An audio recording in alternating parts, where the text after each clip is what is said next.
La commune urbaine de Ségou, 4e région du Mali, est en plein chantier. Nous sommes en 2017. Tout le monde voit, subit les désagréments, poussière et déviation, ou apprécie simplement l'aspect développement de la commune. Mais qui s'y intéresse vraiment, ne serait-ce que pour en savoir un peu?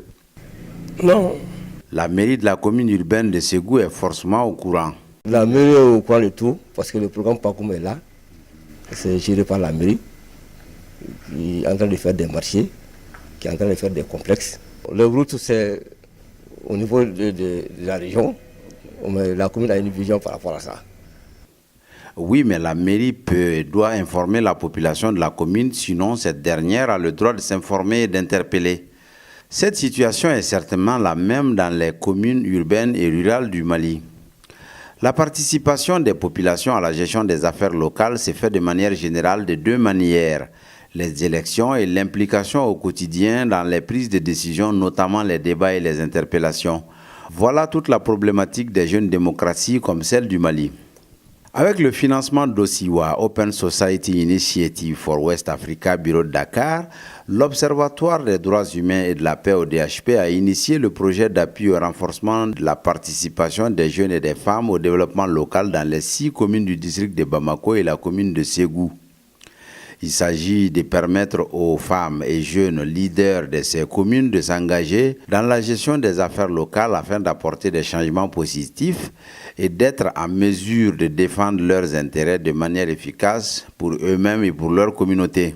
Le projet d'appui à la participation des jeunes et des femmes au développement local, intitulé par GEF, est un projet qui a été initié par l'Observatoire des droits humains et de la paix pour soutenir la mise en œuvre de l'accord pour la paix et la réconciliation issu du processus d'Alger, mais également pour soutenir la mise en œuvre des recommandations issues des États généraux de la décentralisation. Ils se sont tenus dans notre pays en octobre 2013. Et l'une des recommandations de ces États généraux, c'était de renforcer la participation des acteurs locaux. Et lorsqu'on parle d'acteurs locaux, on pense aux jeunes et aux femmes.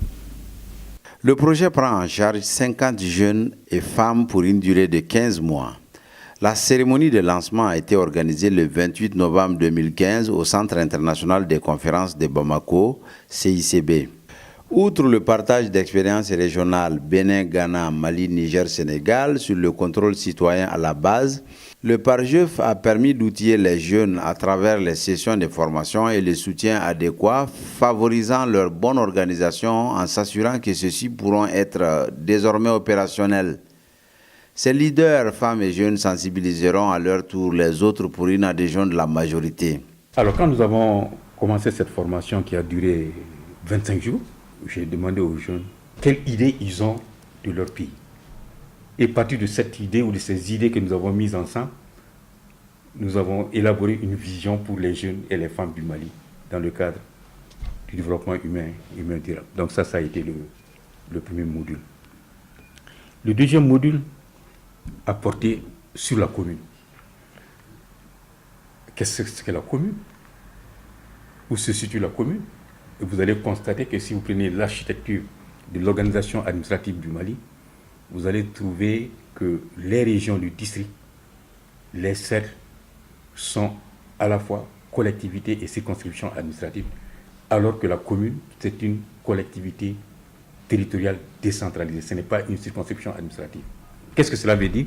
Cela veut dire qu'au niveau de la commune, ce sont les populations de la commune qui doivent elles-mêmes élire leurs représentants élus, qui doivent siéger au niveau des conseils communaux et qui doivent également être soumises au principe de la redevabilité. C'est une création de l'État pour mettre la démocratie, la décentralisation et la bonne gouvernance à la portée des citoyens.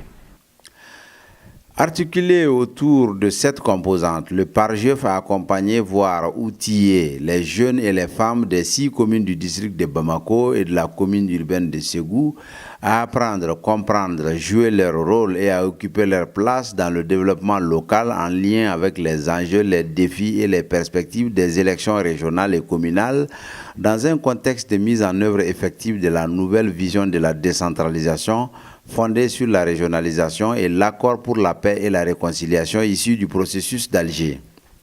Ces enjeux, ces défis et ces perspectives s'inscrivent parfaitement dans l'opérationnalisation de la nouvelle vision de la décentralisation du gouvernement découlant des recommandations des États généraux de la décentralisation des 21, 22 et 23 octobre 2013. L'opérationnalisation de la nouvelle vision de la décentralisation du gouvernement de la République du Mali doit se traduire par une décentralisation renforcée fondée sur la régionalisation et la mise du développement régional et local au centre de la gouvernance, de la croissance, de l'activité et de la solidarité nationale dans le respect des diversités culturelles et territoriales en préservant l'unité et l'intégrité nationale. Après la première phase du projet ayant permis de lancer le projet et de renforcer les capacités des acteurs bénéficiaires du projet, notamment les jeunes et les femmes, la deuxième phase a porté essentiellement sur la mise en place des comités de contrôle citoyen, l'information et la sensibilisation à travers les débats en salle et dans les médias, l'organisation d'espaces d'interpellation et de dialogue démocratique. Depuis l'existence de PARJEF Ségou jusqu'à nos jours, nous avons eu à mener pas mal d'activités, des causeries, débats et des interpellations qu'on a eu à mener au niveau de la mairie de la commune urbaine de Ségou. Alors ces causeries, débats ont réuni chacune une cinquantaine de jeunes issus d'à peu près 30 associations dans la commune urbaine de Ségou. Je n'avais pas le courage même de regarder un maire pour parler avec lui. Avant ce projet-là, non, j'avais très peur d'aller le voir même. Mais maintenant, vous êtes... Oui, je peux le faire. Okay. Et beaucoup de femmes peuvent le faire aujourd'hui. Le PARJEF nous a vraiment permis de comprendre beaucoup de choses et de comprendre également que le développement commence par le pas. Au cours même de la formation, nous avons appris beaucoup de choses. Quand on veut intervenir dans sa commune, on veut apporter sa pierre pour la construction de la nation, on doit d'abord commencer par sa famille, dans son quartier, dans sa commune, dans sa localité pour aller au plan national. L'idée nouvelle dans la formation de PARJEF, c'est qu'on nous a fait comprendre que si on veut entreprendre quelque chose, si on veut faire quelque chose, il faut d'abord savoir où est-ce qu'on a quitté, qui on est, d'où le premier module, l'identité et la vision. La formation d'abord c'était de former les conseillers de la commune 3 sur comment gérer la commune, comment faire un retour aux populations de la commune qui les ont élus. La conférence aussi c'était de mettre en garde les conseils communaux sur leur irrédevabilité envers les gens de la commune. On veut vraiment que ça change, que le comportement de Maliens change. On va commencer par notre commune et on va aller dans toutes les communes comme PARJEF et dans toutes les communes de Bamako. Et on est là toujours en train de dire qu'on n'a pas fait ceci, on n'a pas fait cela. Donc on est en train de leur montrer qu'on doit s'acquitter de nos devoirs d'abord avant de réclamer vraiment nos droits. Au titre des difficultés relevées, il faut signaler surtout le contexte malien de post-crise et les réticences au niveau de certaines autorités des communes concernées. Mais avec le courage et la persévérance des responsables de l'ODHP, ces difficultés ont vite été surmontées. Nous, on veut que vraiment que les jeunes sachent que leur développement, ça dépend eux-mêmes. Qu'ils puissent venir à tout moment, si on les appelle, de venir faire le débat, de venir faire la causerie, de venir faire la conférence, même s'il n'y a pas d'argent. Ainsi, à la fin de la mise en œuvre de la deuxième phase du projet, l'on a senti un engouement réel et très fort des populations, hommes et femmes et jeunes, dans la participation aux activités du projet. Aussi, les autorités communales ont perçu et démontré leur intérêt dans la dynamique du projet suite aux causeries et diverses interpellations. Ce programme d'observation des droits humains et de la paix correspond au programme du PDSEC au niveau de la commune. Le PDSEC, c'est le programme de développement économique, social et culturel qui est mis en place pour piloter les activités de la commune. Ça correspond à toutes les activités que la commune veut mener. L'environnement, l'assainissement, le développement, tout ça, ça va ensemble. Il faut que les jeunes s'impliquent, viennent aux informations, demander, ne pas rester en ville, approcher l'administration, approcher la mairie. Maintenant, c'est vraiment lieu de travail. Quant aux autres acteurs, les associations des femmes et jeunes, les acteurs des médias, tous ont manifesté leur sentiment de satisfaction et de reconnaissance à l'endroit de l'Observatoire des droits humains et de la paix ODHP et son partenaire OSIWA, Open Society Initiative for West Africa, bureau de Dakar. À la fin du projet et pour l'avenir, les membres des comités locaux de contrôle citoyen devront participer désormais aux travaux du conseil communal, effectuer un contrôle budgétaire et des vérifications sur le terrain des réalisations et travaux du conseil. Ils sont avant tout les résidents des communes cibles du projet. En termes de perspective, nous envisageons d'abord la consolidation des acquis, parce que nous avons mis en place des comités, il y a l'engouement au niveau des différentes communes, les jeunes sont engagés, donc il s'agit de consolider ces acquis. La deuxième étape, c'est de voir comment procéder à l'élargissement du projet à d'autres régions. Nous avons déjà ciblé 2 régions, la région de Sikasso et la région de Koulikoro, pour voir si on peut élargir certaines activités. Mais tout dépendra aussi de nos capacités internes, de notre capacité vraiment à transcender les difficultés que vous connaissez certainement, puisque un tel projet demande beaucoup d'efforts et demande aussi un accompagnement. Donc nous sommes à la recherche de partenaires pour nous appuyer.